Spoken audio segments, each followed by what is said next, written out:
Good morning, ladies and gentlemen. It's a pleasure to be here at the Internet Commerce Summit 2022 today. We have a bunch of great co-panelists today with a DNA focused on supply chain and logistics.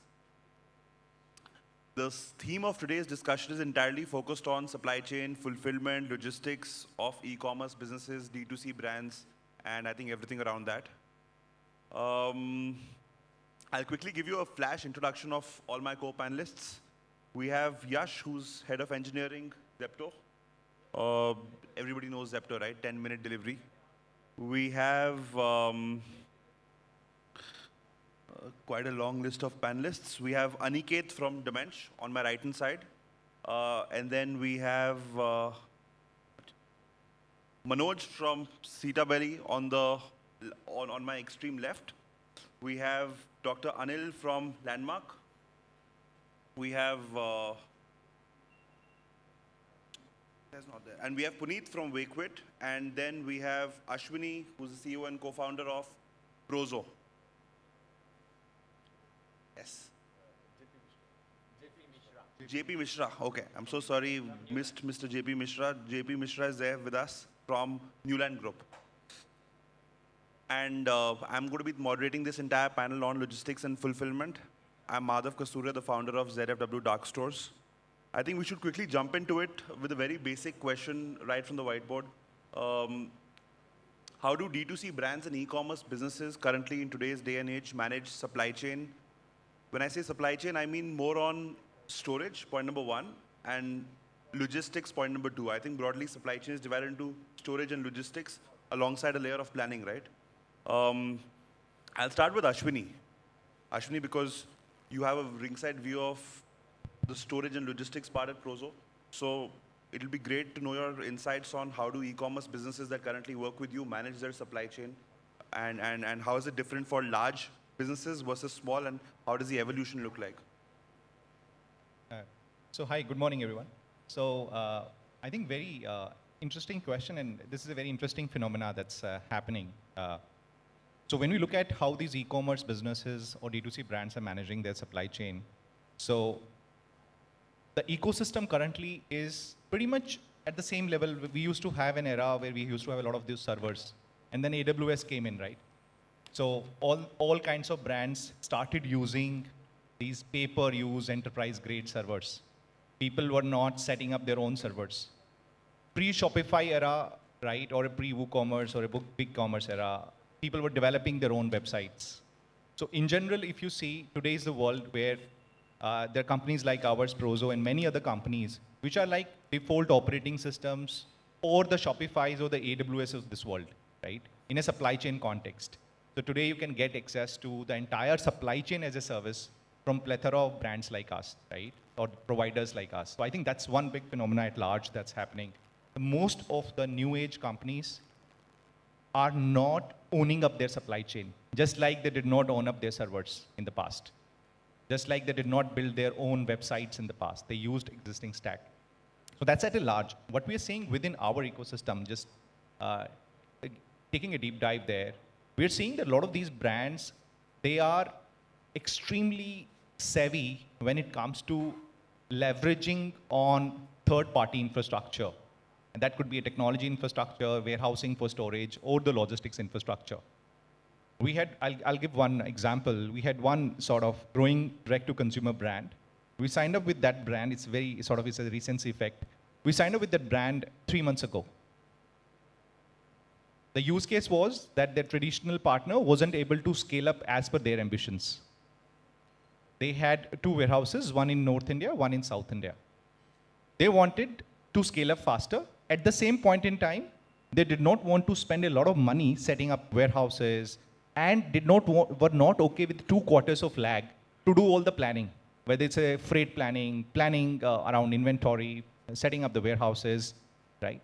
Also, very interestingly, this company wanted, they wanted, and I have a colleague from DaMensch here, right, Aniket, they wanted also supply chain cost as a number, fixed number.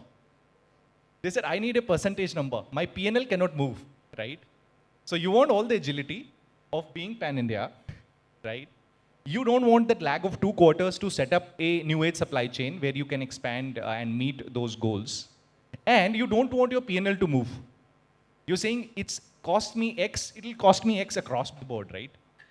Now that brand today is operating from 7 facilities, we gave them a pan-India rate card, right? Single rate card. So they say you scale up anywhere in the country you want, right? They started with Bhiwandi, then they added Kolkata, then they added Hyderabad, then they added Guwahati recently, Gurgaon. So like that, they are at 7 locations. So I'm saying, and there are a lot of examples in various ecosystems, right, within the e-commerce ecosystem, how companies are leveraging and setting up their supply chain super quick in a very agile manner, and then they're able to leverage to sort of their growth, right, and to also decrease their OPEX, CAPEX, to make their cash flows much, much better than what they are currently. And in that process, get a good delta on savings as well, because when you invest upfront, right, then there is a cost that comes in. And I'll just close my thoughts with one last point. Within this, there's a very interesting phenomenon in supply chain that I talk about, right, especially on the storage side or the warehousing side. The optima of the warehouse, the cost optima of a warehousing or a storage exists only for 2 quarters in any company. Before that, either you have created, more supply side or more space than you need, and you have a lot of empty space, you are less utilized, or you are overutilized. So if you're a brand, you need 10,000 square feet. So either you need today 6,000 and you have 10, so it means you are underutilized, or you already need 10, so which means you'll run out of it in next 6 months. So the optima exists only for 2 quarters actually at any point in time. So it's very interesting times, I think, and a lot of innovations happening. So we are seeing these brands leveraging, players like us a lot more, and other ecosystem players, using our capabilities to grow faster. And we believe the current brands and the future brands, and not only the brands, even the future platforms, like Amazon set up their own supply chain, Flipkart to some extent set up their own supply chain. The future platforms, and we serve a lot of platforms as well, they will not set up their supply chain. They will not set up their warehousing, they're not going to set up their freight, logistics vertical, they're going to leverage on third party. It's like a default operating system that has developed, it's a default go-to-market. People don't think of setting up their supply chains when they launch, and however big the launch may be. So that would be my 2 cents. Great, I think very insightful. One key takeaway from what he just mentioned is that warehouses can be optimized at a point in time, but not in a period of time. When you look at a period of time over a couple of quarters, you're always planning for the next few quarters, and you'll always have extra and extra square footage, extra space, and you'll never be at 100% optimization. With this, I'll move on to Yash. Yash, you operate a very different business, right? Zepto. 10-minute deliveries, you need to operate dark stores within urban density, within a few kilometers, and then you need fleets attached to each of these dark stores to achieve a 10-minute delivery. So what a 2 lakh square feet warehouse looks like is very different from what a 2,000 square feet dark store in the middle of Koramangala looks like. How is it different for you guys at Zepto? Yeah, so let me also talk a little bit about what was said previously. I think before I answer my question, I think I just wanted to add a few more points on the previous question as well. So I think you kind of spoke my words, right? So like how today when companies setting up, they don't want to set up their own data infrastructure. I come from, in my experience, I've actually gone through this evolution in my own life, right? So I used to work with companies which used to have their own data centers, then recently moved to companies, then we saw the companies adopting public cloud. I've also been historically associated with Myntra, where we had our own, Myntra and Flipkart group, where we had our own supply chain system. And I think we're seeing this with the new advent of D2C, with the new advent of with technology democratizing more and more availability and access to consumers. We are seeing a rise of D2C, which means we will also see a democratization of the supply chains. So going forward with this background, so then the question happens: what are some of the use cases by which a company would want to set up their own supply chain system? So the default answer is that, like, when you're setting up a new business, you would want to set it up on cloud. Similarly, if I'm setting up a new D2C company, I would by default choose one of the existing supply chain solutions for my fulfillment. But for example, in Zepto, we have a very, very different use case. So we have actually a mix of both worlds. So in every city, we have what is called a mother hub. This mother hub is like a traditional e-commerce large warehouse, where we get all the inventory from the large brands. For example, we from most of the FMCG companies, we get like bulk shipments. But what makes Zepto very different is that in order for us to fulfill the 10-minute promise, we have these delivery hubs which are set up in every neighborhood. And these delivery hubs, like mentioned, are a small delivery hub. They're about 2,000 square feet. So it's kind of running two warehouses at the same time, right? So you're running a large warehouse which is a large warehouse, racks of multi-stories. You have forklifts and all of that stuff. And then you also have systems to power your small warehouse, which is about 2,000 square feet. You will not be able to put a lot of these heavy machinery in there. So for us, we have to actually kind of custom build our system so that we're able to execute in a very efficient manner. So it's a different model, and we need to build a system which is very suitable to our needs. I think that's very insightful to understand how a mother hub of Zepto will further fulfill, I think, 20, 30 of those small dark stores in the city, and then further fulfill a 10-minute promise to users. So it's a double inventory problem. So you have to ensure that you have the right inventory in the dark store, and then in the mother hub. And from the mother hub, you have these milk runs that happen to the delivery hubs. And you have to kind of plan your inventory really well. I need to have X amount of units in the mother hub so that I can fulfill these units to the delivery hubs. So it's a very tough and interesting problem. Also, I need to have more of Yashes at each of these Zeptos to ensure technology is seamless, because you have thousands of SKUs running across Zepto, right? I think the biggest reason why we've been able to do the 10-minute delivery is because everything is powered by technology. In fact, that's one of my learnings in Zepto compared to my previous organization. So, for example, I know in traditional e-commerce, as long as you've booked the order, you're kind of sorted. If there is some glitches on the supply chain, maybe your workforce has not come, you have time. Like you can do a double shift at night, or you can get more folks in. Right? In Zepto, everything is real time. So because we have to deliver in 10 minutes, the amount of orders we can fulfill is highly dependent on the number of riders we have and the number of personnel which we have in our delivery hubs to pack the orders. So it's a very precise demand planning, very precise inventory planning. And all of that can only happen if it's powered by technology. Very interesting. I'll move on to Dr. Anil. Dr. Anil from Landmark Group. I think you're going to give us a very different view on your supply chain, because it's going to be far stable, right? It's going to be, your categories that you deal in are very different from, say, the impulse categories and the impulse need categories that a Zepto would fulfill. So how has your experience been like? And if you could also give us 2 minutes on the brands that you work with alongside the categories that you work with. First of all, good morning, everyone, and appreciate the opportunity, actually. Absolutely, you're right. It's a different experience. Our fundamental, actually, objective of running a profitable and sustainable business is the core for us, actually. Therefore, in Landmark Group, actually, particularly, whether we sell it on the marketplaces such as Amazons and the Mintras, Flipkarts, or the Ajios of the world, or our own, actually, online portals, in fact, you won't find too much of discounting business, actually, because we always position ourselves with the value for money propositions, actually. In terms of supply chain, fortunately, well before COVID, we already had a distributed supply chain mechanics, in the place, because Landmark Group as such has more than 700 stores across the country, be it Max, Lifestyle, Spar, or our own EBOs and all that, like Milan stores and so on. So we already had a very good network of stores, in fact, right across the country. We used to have a lot of different inventory model earlier, because we used to have 7 warehouses with 7 times of inventory and all those things, actually. But COVID taught us very quickly how such an idea is a very bad for the overall profitability of the company or sustainability of the company. Therefore, very quickly we learned to actually club the inventory, and today we only have a single bucket of inventory right across the country. Right? Be it the warehouse or the stores or my transit points, any of that.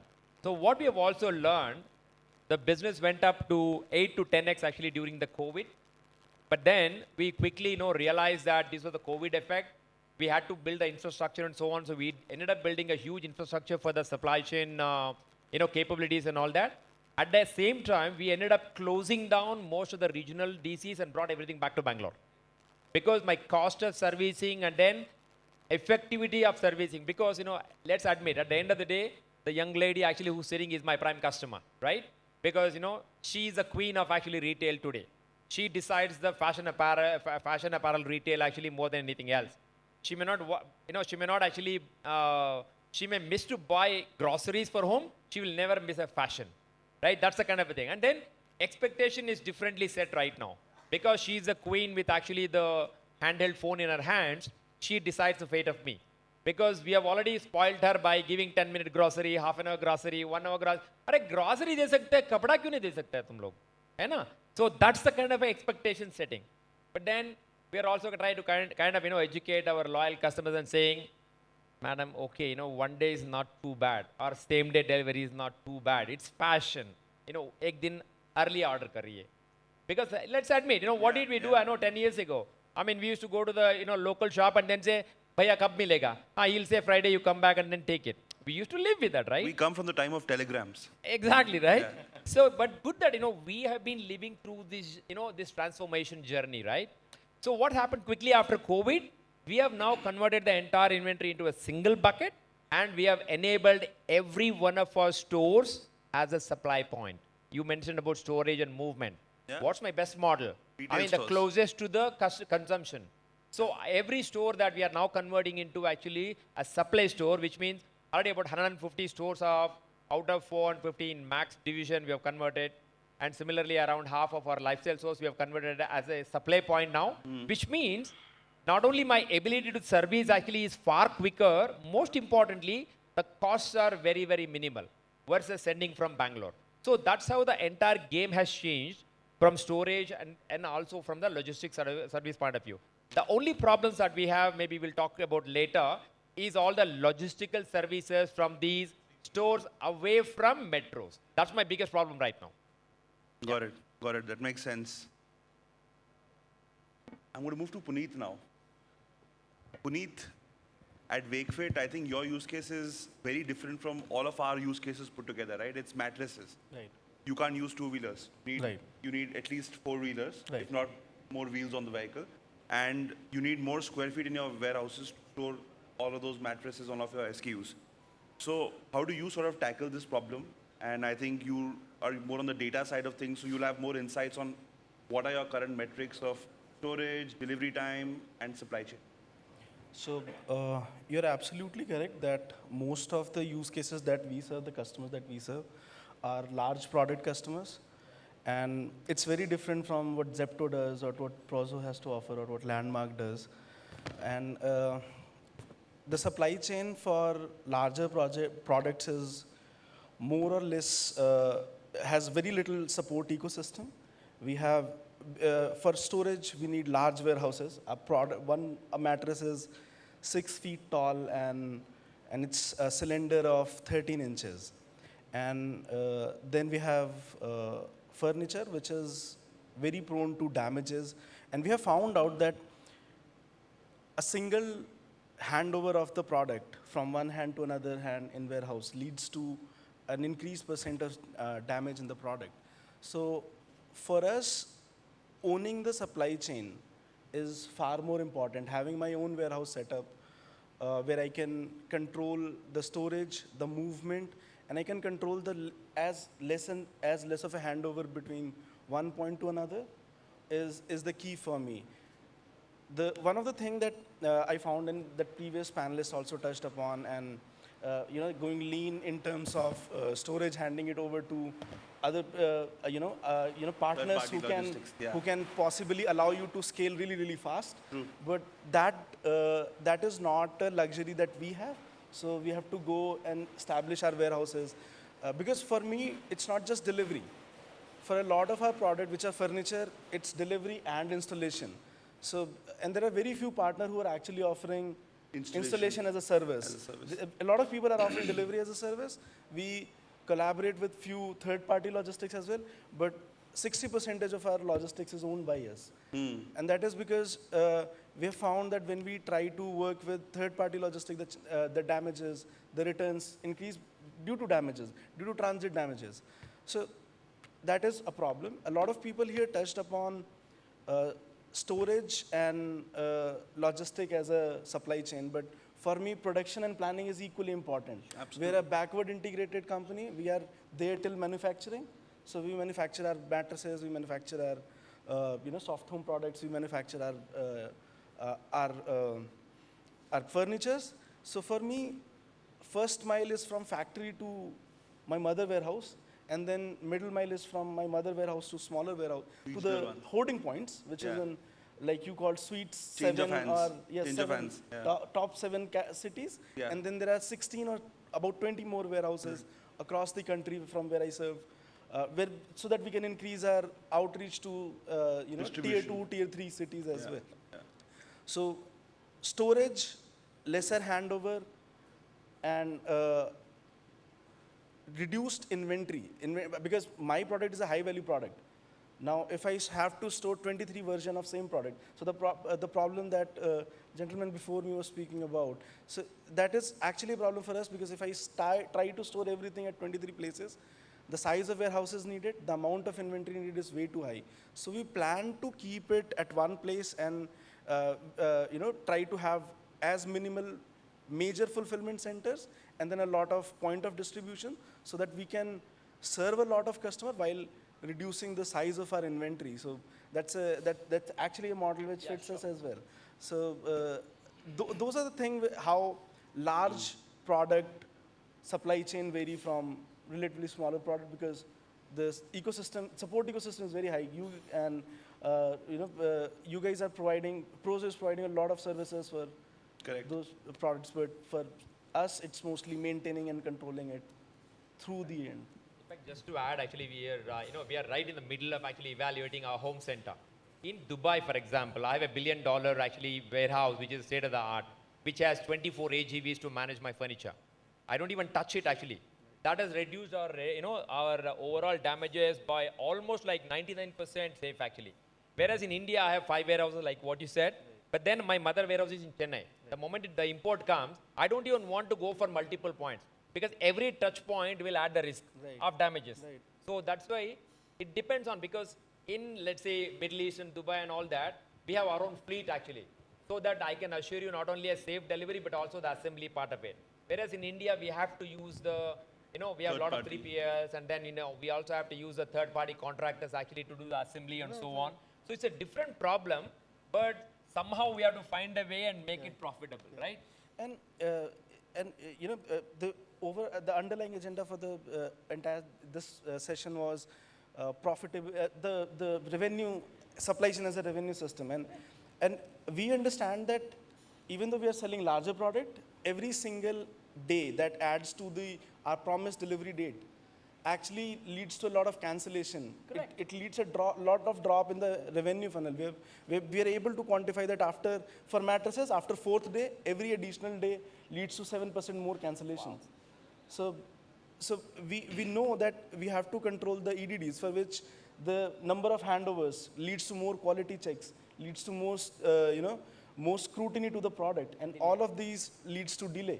And delays lead to a lot of cancellation as well. Opportunity lost. So it's a loss of opportunity. So supply chain allows me to be more effective in terms of my revenue realization.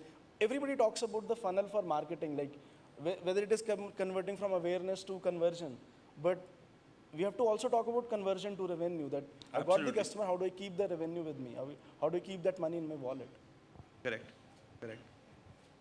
I think that makes sense, because once a user is already checked out of the transaction and has already parked his funds with the brand, cancellation after making the order is the worst, because the intent was the highest. And when the intent was the highest, after that, if the user walks away, I think that's the highest loss of opportunity. For a company like us, we produce our stuff. If it is produced and it is a custom size, now I don't know. Then it's not loss of opportunity, it's loss of cost also. Cost as well. So I've blocked that cost.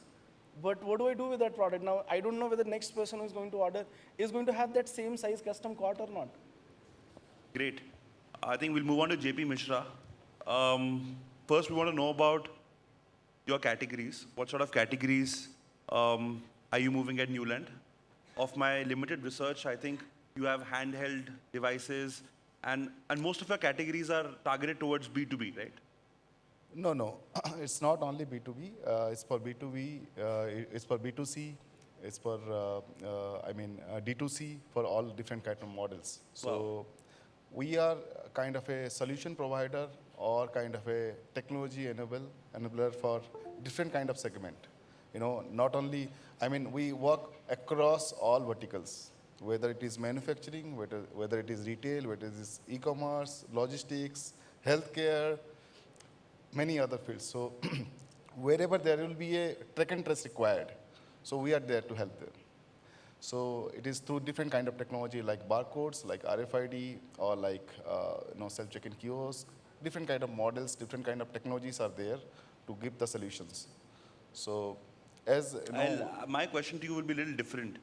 I think since you worked on the RFID barcode solutioning for a lot of businesses, you should help us understand the use of barcodes and RFIDs within warehouses, dark stores, keeping the discussion limited towards supply chain, right? Warehousing and dark stores. Yeah, Do you actually feel it streamlines the entire supply chain piece and shortens the entire processing time from orders? Because we have recently gone into barcoded racks, shelves, and bins, right? And at that point, we feel that there are a lot of misses. Because on-ground crew working at all of these warehouses, right, they like to firefight and bypass a lot of layers, picking up the stuff, packing it into carry bags, and just bypassing the barcodes, bypassing the processes. What are your thoughts on this piece of supply chain? So I think if you have the right product with the right solution, then for the workers also, bypassing some barcode is really, really difficult. Okay, I'll tell you, there are different kind of, what supply chain mean to me, because we work across different kind of industries. So for different kind of industry, the supply chain is different, completely different. And what supply chain mainly divided into two major parts. First is your warehousing, second is your logistics. So warehousing is almost similar for everyone, but logistics is different. So for D2C brand, having a third-party logistic company would be more beneficial.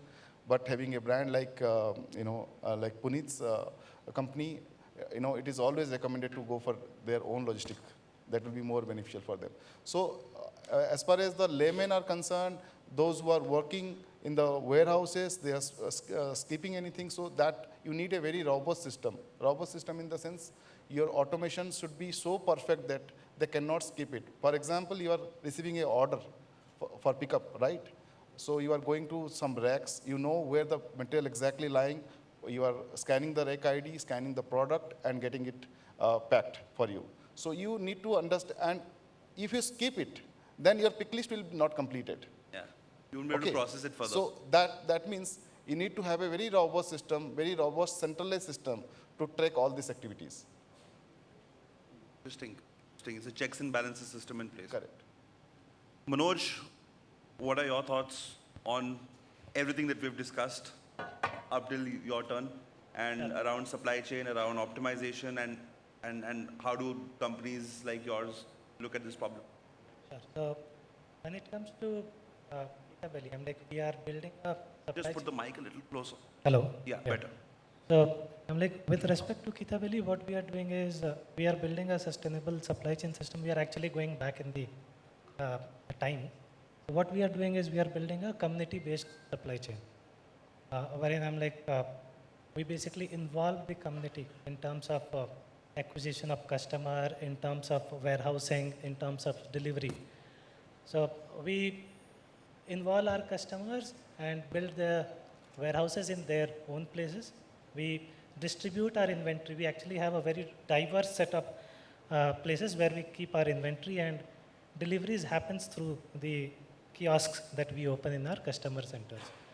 So in terms of supply chain, what we try to do is we try to optimize the cost and build a very, very profitable model for ourselves. One, by ensuring that the inventory is at a very, very close distance from the customer. Deliveries are happening through the customer to the customer. And at the same time, what we also do is we actually offload a lot of other work to our, we generally crowdsource most of our work. So as part of crowdsourcing, some of our kiosks also do price discovery in terms of, hey, what is the price that works in your community? What is the kind of I'm like products that work in your community. So discovery of SKUs and what should be kept in what place is also done by them. So we basically try to do that. At the same time, when it comes to revenue enabling, what we also do is we basically try to offload some of the other works like sampling. So if you look at industry, I'm like most of the I'm like FMCG companies and everything, they would basically give out samples. I'm like buy one, get one, something free or something else. These are basically samples wherein you want an impression on the customer saying that, hey, try my product and maybe you will convert into my customer. And for this, if you look at it, the brand, while it knows its customer base really, really well, it does not know how to reach it. So what they end up doing is they will do carpet bombing. So they will give it to everyone, and then some of them will convert into their own customers. Being a tech company, we know our customers really, really closely. We know what demographics they come from, what interest group they come from, what do they like, what they don't like, and hence we can basically target the customer really well. So we basically also do sampling through our customer. Hey, why don't these products basically go out for sample? You know, whom do you want to sample? We can make it reach them, and hence generate revenue through that. So similarly, we basically try to build models around that, and we basically try to build our supply chain, which is much more cost effective. Just to pick up on the last question of RFIDs and barcoding, what I feel is I'm like these are efficiency for sure, but it is more about bringing sanity. You just don't want things to go wrong, right? I'm like, you have 10,000 products that are supposed to go out and all of them have RFIDs attached to them, then what you can do is you can do one scan and you know that, hey, exactly these 1,000 or 10,000 products are there. So you can bring sanity. As far as to your last question of how do you basically ensure that people don't bypass, you need to make your systems accordingly, saying that, hey, if you bypass, I won't allow you to move forward from. So that's the only thing that, so that's more or less about us. So we are basically building a community-based supply chain, which is more profitable. I think I just wanted to add one more point on the checks and balances. So thankfully in Zepto, I'm exposed to both sides of things. I'm exposed on the consumer side of the technology, also exposed on the supply chain side technology. And when I actually look at it from that lens, I actually see that there are like two very different kind of systems getting built, right? So on the consumer side, we're always focusing on building very, very efficient systems, which ensure that we are able to move the consumer from the top of the funnel to the bottom of the funnel in a very efficient manner. There are lots of, the idea behind building those systems is to ensure that we remove all friction from this process.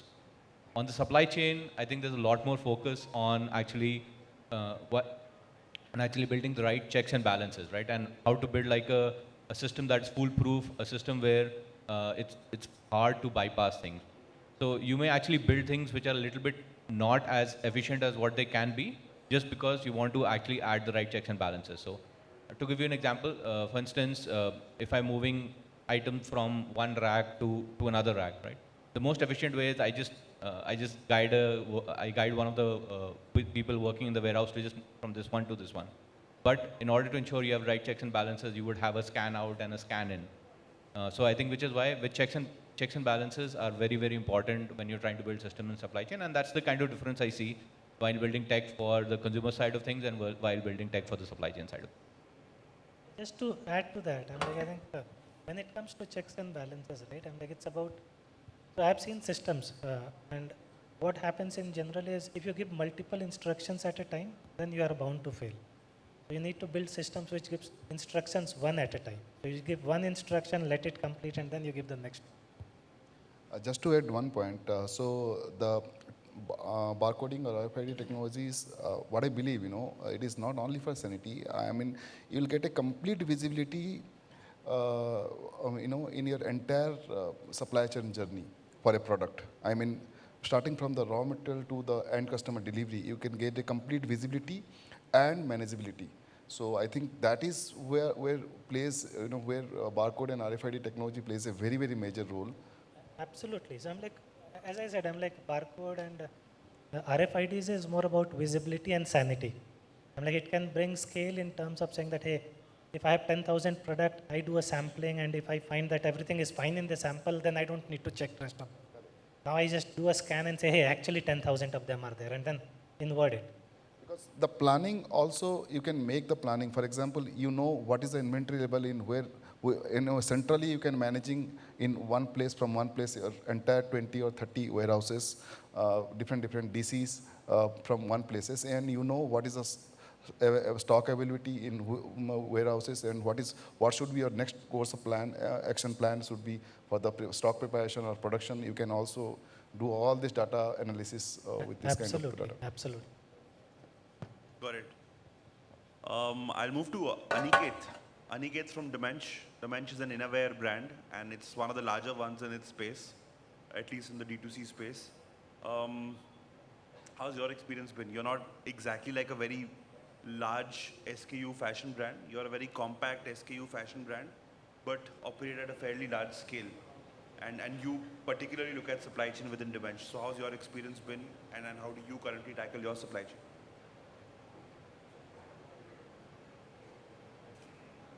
Right, so small correction there. I think DaMensch no longer is sort of an innerwear brand. We are more of a men's comfort wear brand. I think we've been in existence for 4 years. For the first 2.5 years, we were solely into innerwear, briefs, trunks, vests, and so on.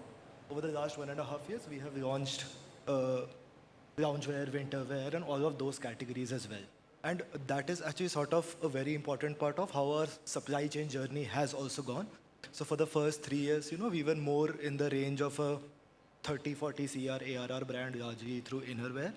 And we reached an inflection point in our company sort of last year. So within 1 year from 30-40 CR, we moved to a 100 CR brand while parallelly improving our contribution margins as well.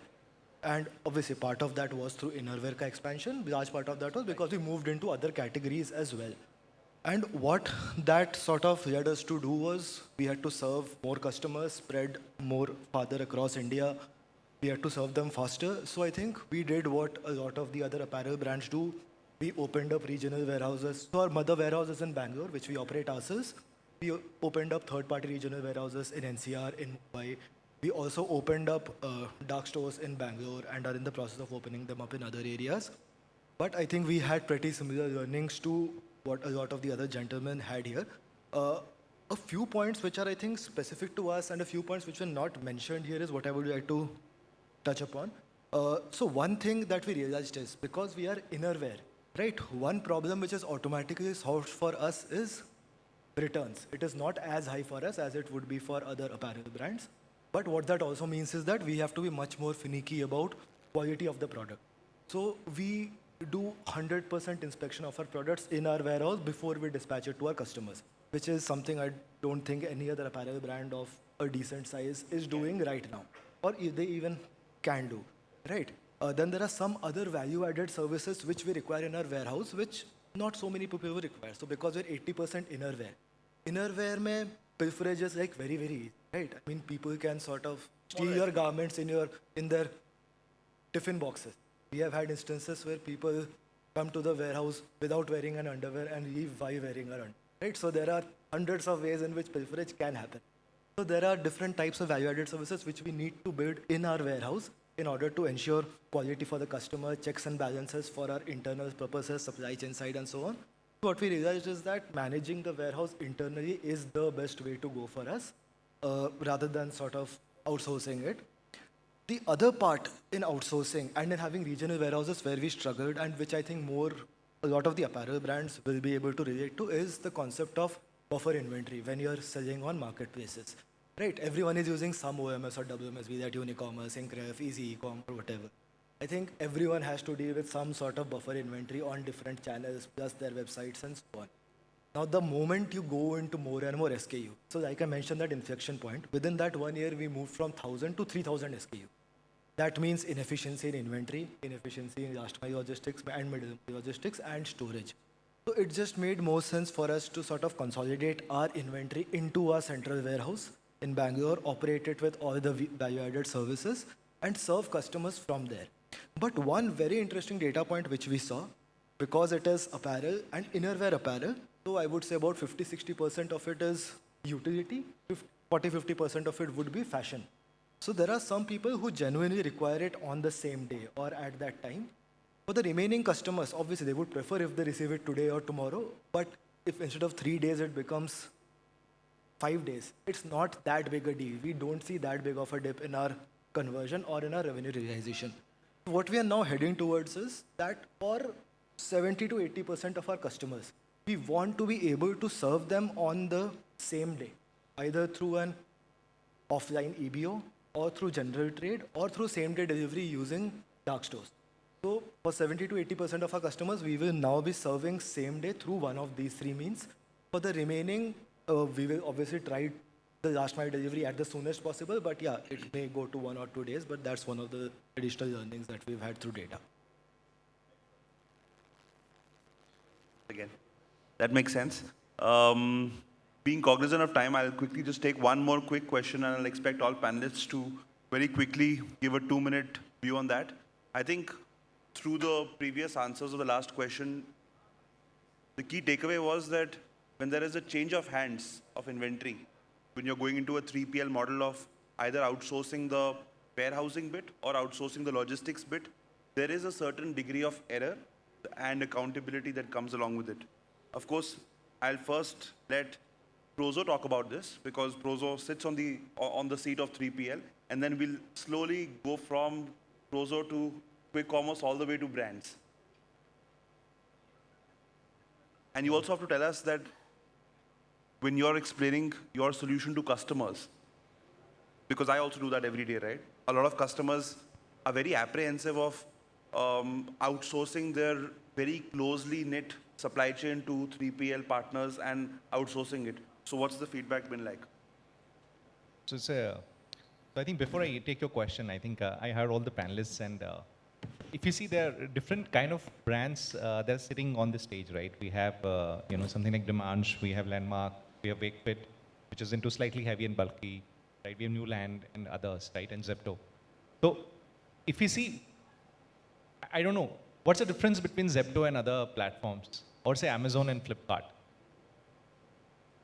See, in today's day and time, if you see, supply chain has become a competitive edge. It's your winning edge. Now, that's a very large statement to make, right? And it's not because we do this, right, for a living. If you see what has happened to the product journeys, the products are becoming less and less differentiated as, sort of we've gone through that industrial revolution, and, for the same SKUs, same product categories, there are extremely good quality brands out there. So all said and done, there is enough competition in the market. So product access per se is fairly democratized, right? Now, the second big lever that a lot of these platforms enabled was around pricing. If you go back 3 years into this sort of internet era, right, the ratings and reviews came in, and it was a pricing game, right? Who can price out? If you can price out others, right? And this doctor from Landmark made a very important point. They don't give a lot of discounts, right? They're saying that they find other ways to add value to the customers. But there was a big pricing war that happened in the e-commerce. So on Amazon and Flipkart, essentially, if you look at it between Amazon, Flipkart, and any platform, the sellers are more or less the same, right? The brands are more or less the same. So per se, at least in aggregation, there's not a huge delta. Aggregation is more or less the same, right? Platform experience to a certain extent, you can say it's more or less the same, right? Very difficult for someone to say, do people buy from Zepto because it's just a pure platform experience? Is it better than, say, Blinkit or someone else? Probably the answer would be, because I get faster delivery. I get a short, the inventory accuracy is highest, right? So in all these journeys, one common thread that is there is that supply chain has emerged as a competitive advantage, because the brand itself differentiating as a brand is harder, more and more harder. The number of demand channels are more and more. You have brand.com, you have 20 plus e-commerce platforms today in various shapes and sizes. You have horizontal platforms, you have vertical platforms, you've got niche platforms, you've got inventory carrying platforms, marketplace platforms, and all kinds. The product is commoditized in a certain way. Your demand is increasing every day, right? Demand channels per se. You can, like all of us probably will be shopping from various different platforms, right? You cannot anymore price out because you've gone to the bottom already. In that pricing out journey, if you go and want to buy a t-shirt at $500 there on Amazon, Flipkart, all these platforms, there are at least 30 extremely well-rated products out there for you to buy, which are all 4.5 plus rated. So pricing out is also done. So what's left? Fundamentally, it's about your supply chain, right? Supply chain is all about your customer experience, right? So I think, and that's, I always keep giving example of Zepto, right? I think that's a huge winning model, right? It's a classical example, the way they've been able to capture the market share.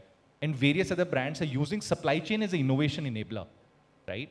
In heavy and bulky, today we are not able to probably do so much of installation as 3PL, as a community at large. But imagine if this service is truly available, with the same kind of accuracy and same kind of service levels as they require, then it's a huge innovation enabler. Suddenly, heavy and bulky will become a very easy category to handle. Today is a core competence, right? So I think supply chain is evolving as a supremely competitive advantage for the brands. Brands who are able to leverage it are able to win the market share better than the other brands. And we've seen it more and more, right? For some, consolidated warehousing works better. For some, distributed warehousing works better. For some, a mother warehouse plus hub and spoke kind of a model works better. For some, warehouse plus dark store model. So those are like very, very sort of the brand specific sort of use cases, right? But fundamentally, one common theme if you see all around is that supply chain is a huge revenue enabler. It's on top of the mind of all the leaders who are sitting here, right? It's a boardroom discussion. So it's not anymore saying that, oh, supply chain manager is there, one procurement manager hanging around, right? It's a boardroom discussion. So I think that's one thing I just sort of wanted to highlight. Now, coming back to your point, right? How do 3PL companies bring the comfort in terms of accuracy and when the supply chains are getting outsourced? Now, that's $1 million question, right?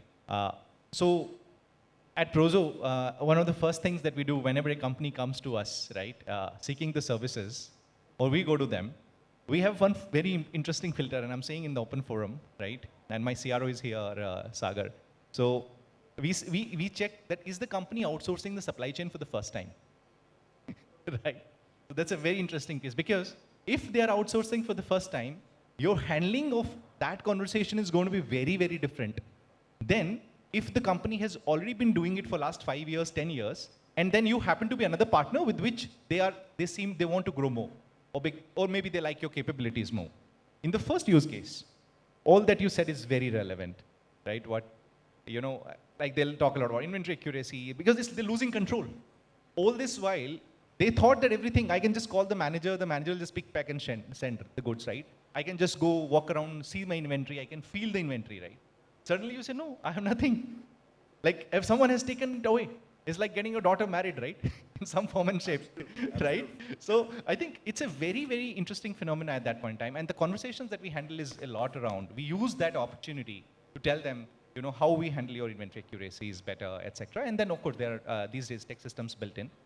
Real time, the stock ledgers are available. You can reconcile your inventories almost on a daily basis if you want. Right? And at Prozo, we have invested a lot in the control tower technology where we track the key SLAs that a brand. It's all about visibility, right? In RFID also spoke about visibility. Control and visibility go hand in hand. The less visibility you have, the less control you feel. The more visibility you have, the more control you feel. So when I say that I need to give control back to the brand, what do? I just give you visibility.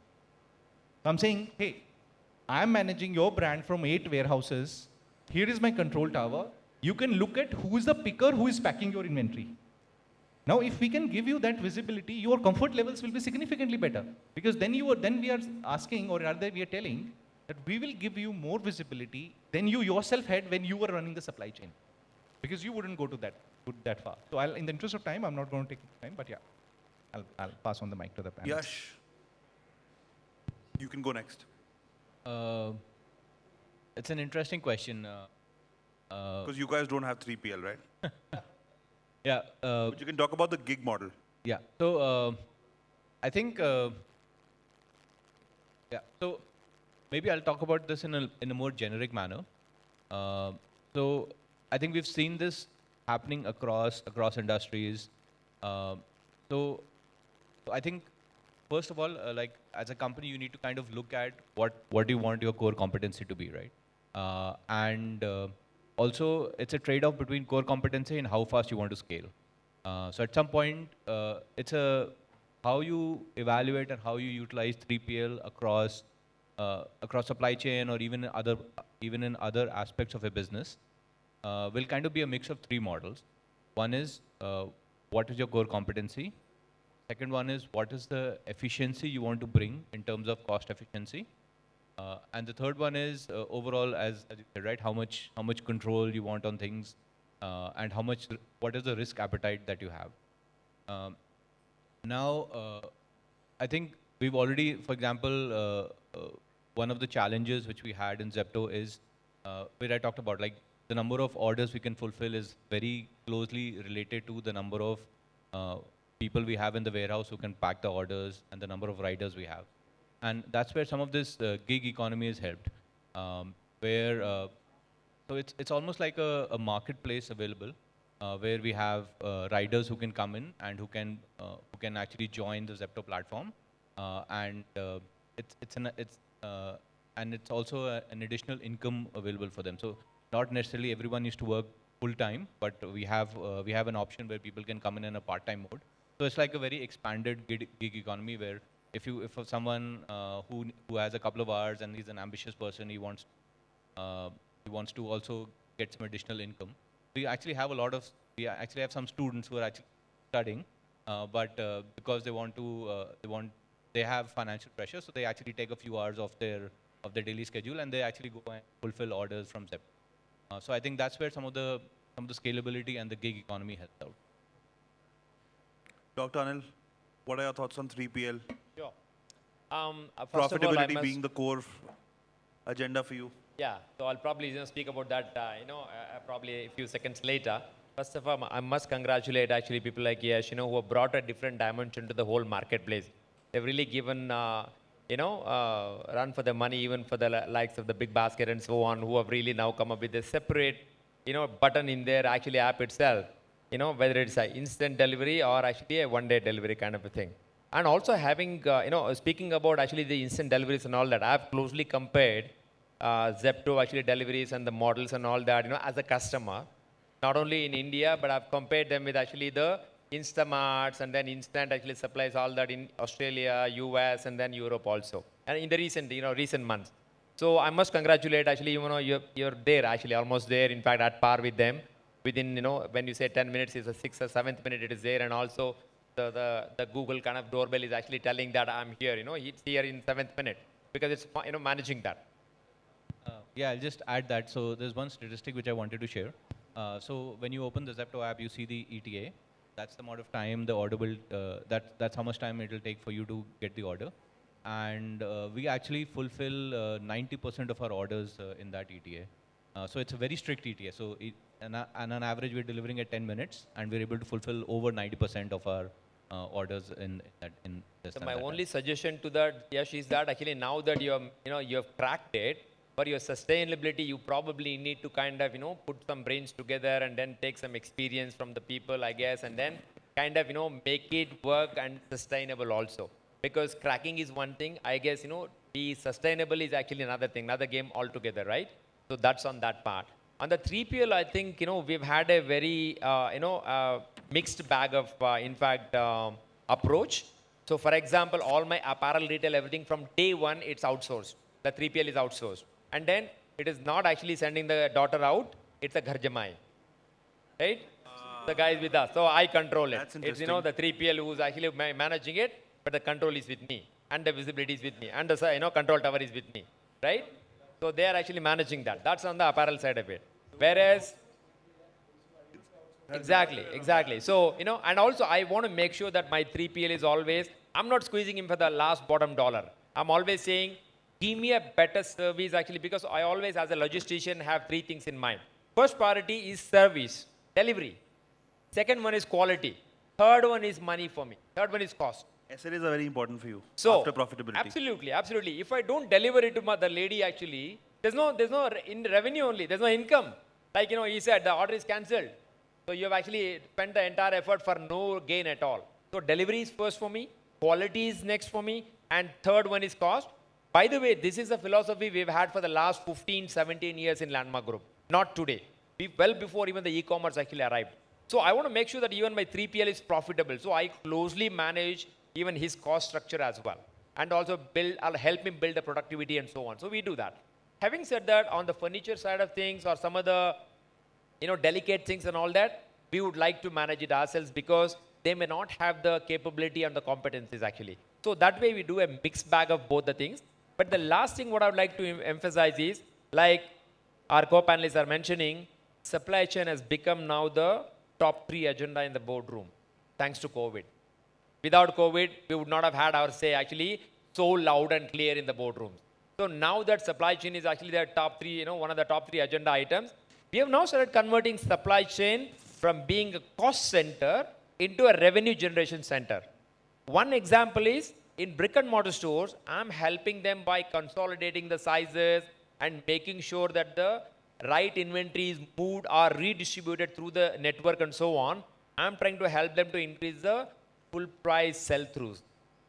That way, we are actually helping the overall margin, management, overall profitability of the company. Therefore, every year we are measuring ourselves how much extra revenue supply chain has brought. That's a very, very, different, approach altogether to supply chain. Therefore, supply chain doesn't remain as a cost center alone. We also generate or help generate profits again. That's what I'd like to end with. Interesting. Puneet, how does it look at Wakefit? Do you sort of outsource the supply chain of your mattresses, or do you own the drivers? It's divided among the two. So cities where we have our warehouse, we like to do our local delivery. It helps us delivering the experience at a reduced cost, while in cities and other part of the country where we don't have our direct presence, we like to partner with third-party logistics who allow us to reach the customer in the remotest part. And especially for smaller categories like home decor and soft home categories like beds and pillows, it's a no-brainer. It's completely like something like 80-90% done by our third party only. But I think there is nothing I can add which has not been spoken by the gentleman before me. There's just one thing we look at. There are three things that I think any company and focuses on, especially D2C. Experience of the customer, revenue, cost, and supply chain is an enabler in all three categories. It is the biggest driver of success. So having a control over it, strict, and especially in the categories where it is still in the early stages. So for smaller products, soft home product, Prozo, all the other organizations have been able to contribute because there is a support ecosystem which has been created over a period of time. And you rightly pointed out that for furniture, it is still being created. We still have to mature.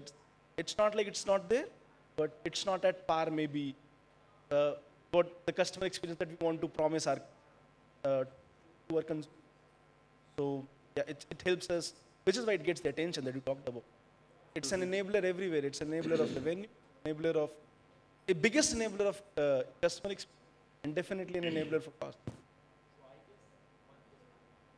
The NPS has now become a big revenue generator right now, because these days the younger generation, first thing they look at is a rating and how many people have actually bought the products and then how many have rated them, without which they don't let us buy anything at home, be it furniture or bedspreads or even the towels and things like that. They want to look at 5-star rating only. So that is a huge change. So NPS is a huge focus, and then revenue generator also. JB Mishra, a lot of your hardware comes with a lot of installation needs. So I think for a certain category of your business, 3PL may not make sense. Can you give us 2-3 cents on that?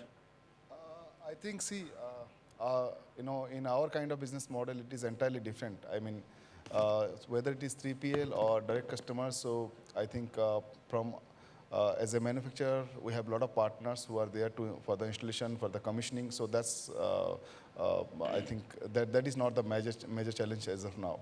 So, but yes, I just wanted to add a few points. I was really, thanks to Zepto, they have actually taught us, the delivery can be happen in 10 minutes also, right?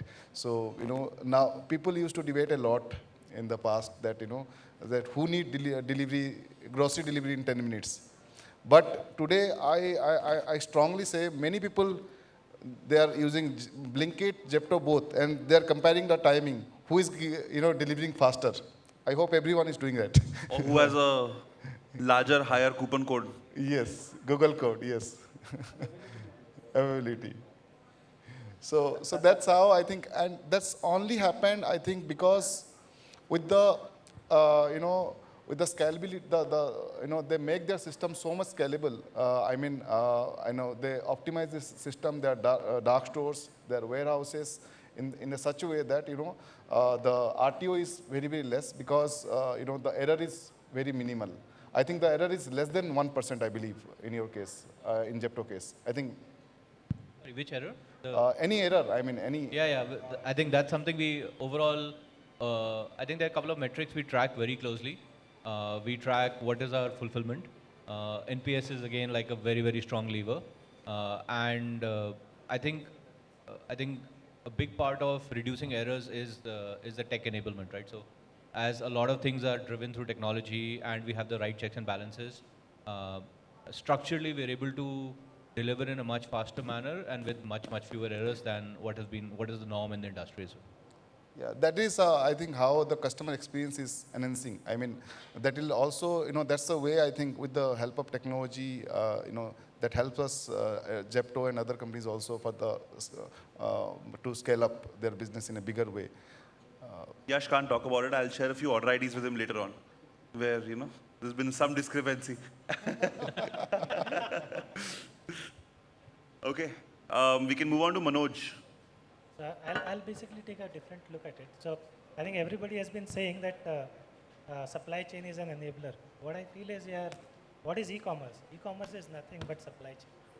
What you are selling, I'm like, previously also you were selling product. People were coming to your store and they were buying it.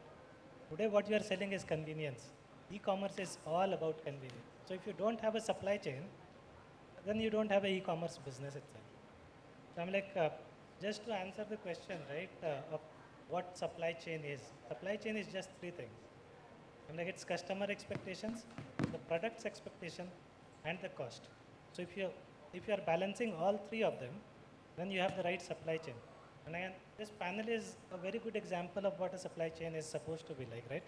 I'm like, somebody is selling a large product, somebody is selling groceries, somebody is selling apparel, and all of these products need a different supply chain. I'm like, while I always say that supply chain is a generic process, but it is tailored to the product that you sell and to the customer expectation that you want to fulfill. Yeah.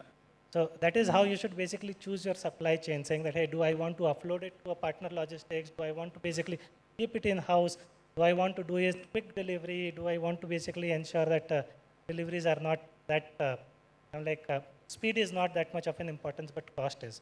But at the end of the day, if you balance all three of them, you build a business and then you build a sustainable supply chain for yourself. Yeah. We'll move on to you, Aniket. How's your experience been with 3PL? Yeah, so like I mentioned, I think we have oscillated between 3PL and self-services a lot of time. And I think by and large, what we've realized is that when it comes to warehousing, managing it ourselves is probably the best solution. When it comes to logistics, because it is more flexible, lower cost, we are more comfortable doing 3PL.